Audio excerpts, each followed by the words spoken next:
We have a lovely history that starts at Christmas because in 1922, 5 businessmen visited an orphanage in Sydney and took toys to the children there.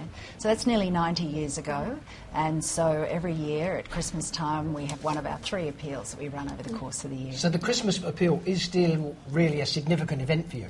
It's a very significant event, Peter. We rely very heavily on fundraising to do the work that we do with disadvantaged young people, and it's one of 3 big appeals we run each year. Do people give money or do they give toys? They predominantly give money. Yep. We do run a toy and book appeal because we also give toy and book packs as well as food hampers at Christmas time. We've moved away from a welfare model of passive assistance for disadvantaged families, and we really focus on education now. So we provide all year long financial support to disadvantaged kids.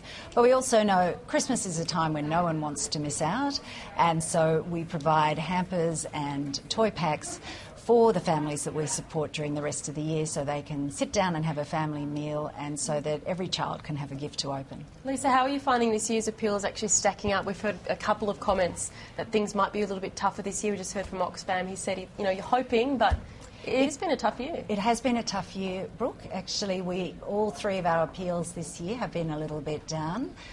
Certainly a back-to-school appeal earlier in the year, in the wake of the natural disasters here and overseas, was a little bit lower than it had been in the past. And certainly early signs of our Christmas appeal. In fact, we're about halfway through the appeal period now, and we're about 500,000 behind where we were this time last year. So it's really concerning for us. It's particularly marked actually here in New South Wales. We've noticed a real downturn. I'm not sure what's driving that, but we're concerned because we want to support these kids next year in their education. So if I want to sponsor, say, a primary school child through the year, how much is it going to cost me?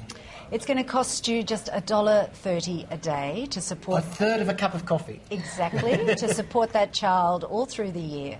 And we take a long-term view of how to support kids in their education, keep them engaged so they can create a brighter future for themselves. So you support them through primary school and then secondary and I think even on to university. As long as they stay engaged with their education, we will stay with them on that journey and support them.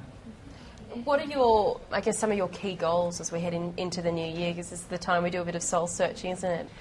Where's your head at the moment? Look, I think one of the big challenges for the Smith family is for people to understand that we really focus on education now. So that's the thing that I'll be thinking about in the new year, how to get people to better understand that that's our primary focus. We're the largest education-focused charity in Australia, supporting disadvantaged young people. We have a number of children who we're continuing to support who don't have a dedicated sponsor, and certainly in 2012 I would wish for every child to have a sponsor, because we know there are 1 in 10 kids in Australia living in disadvantage and we're touching only a small number of those. So that's your New Year's wish? Every child on our books to have a sponsor. Are you one of the not-for-profits that gets a lot of support from governments? We don't get a whole lot of support from government. We're only 25% government funded. The balance primarily comes from our fundraising activities. So if things are down for us at Christmas time, that makes the year ahead much tougher for us.